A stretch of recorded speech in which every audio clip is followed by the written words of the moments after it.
नजरिया बताया था, लेकिन साथ साथ आपने एक सुर में एम्फसाइज किया था कि लार्ज कैप स्टॉक्स पर और लार्ज कैप थीम पर ही फोकस करना है। इस वक्त जो बाजार की स्थिति नजर आ रही है, जो तस्वीर बनती दिखी है, एडवाइस क्या होगी व्यूवर्स को? और क्या सिर्फ बैठकर वॉच आउट करना है, मार्केट को संभल जाना है, या कहीं पर अगर पोजीशंस बनाने की भी राय होगी तो कौन से स्पेसेस पर खासतौर से ध्यान देना है? मानसी, अगर आपको शेयर बाजार का हिस्सा बनना है तो आपके पास साहस भी होना चाहिए, आपके पास धैर्य भी होना चाहिए और आपके पास हिम्मत भी होनी चाहिए। देखिए, हम सब बात करते हैं, मानसी, मुझे ताज्जुब होता है, हम सब बात कर रहे हैं कि गोरों ने, यानी कि विदेशी संस्थागत निवेशकों ने 1 लाख करोड़ से ज्यादा की बिकवाली की। मैंने किसी भी व्यक्ति को यह कहते हुए नहीं, सिवाय सिवाय मेरे, कि स्थानीय संस्थागत निवेशकों ने 1 लाख करोड़ से ज्यादा की खरीदारी की। अरे भाई, अगर गोरा 1 लाख करोड़ से ज्यादा बेच रहा है तो सामने कोई खरीद भी तो रहा है।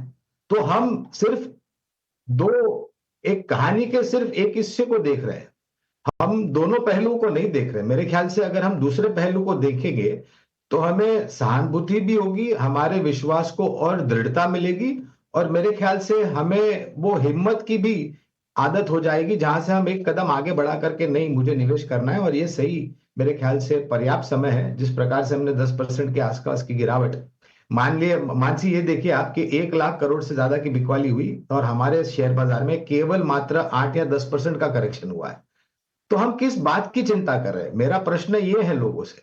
तो मैं ये मानता हूं, और मैं ये सी भी क्लियर कहता हूं, कि ये जो गिरावट हमने देखी है, क्योंकि गोरों ने करी है बिकवाली, तो ये ज्यादातर बिकवाली दिग्गज सूचकांक में जो दिग्गज योगदान देते हैं शेयर, उन सब कंपनियों में हुआ है। और ये नतीजे जो आए हैं, तो मुझे लग रहा है कि कोई विचारधारा और सोच समझ से मैं कहता हूं कि आप दिग्गजों में, मेरे ख्याल से अगर आप ध्यान देंगे तो ज्यादा अनिवार्य होगा। कौन से क्षेत्र पर पहले ध्यान देना है, तो मैं फिर से वही कहूंगा, वित्तीय क्षेत्र, निजी बैंक, सरकारी बैंक, मजबूत एनबीएफसी। इसके पश्चात मुझे लग रहा है, हमने सीमेंट की अभी चर्चा कर रहे थे, सीमेंट हमें अच्छा लग रहा है। कैप गुड्स, इंजीनियरिंग क्षेत्र अच्छा लगता है, क्योंकि अब ये बदलते हुए भारत की तस्वीर है आने वाले भविष्य में।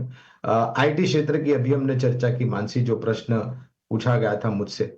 और अगर मुझे एक क्षेत्र चुनना है तो मेरे ख्याल से फार्मा में जो सीडीएमओस या फिर जो contract drug manufacturing outsourcing companies है, जहां पर आप फार्मा क्षेत्र तो ध्यान में रखें, डायग्नोसिस भी रखें और हॉस्पिटल भी रखें, तो ये पूरा ब्रह्मांड है मेरे ख्याल से 5 या 6 क्षेत्रों का, जहां पर दिग्गजों से शुरुआत करके आपको, जो कदम आप नहीं उठा रहे हैं, वो उसको कदम को आगे बढ़ाएं और कम से कम निवेश करने का प्रयास जो है उसकी शुरुआत करें।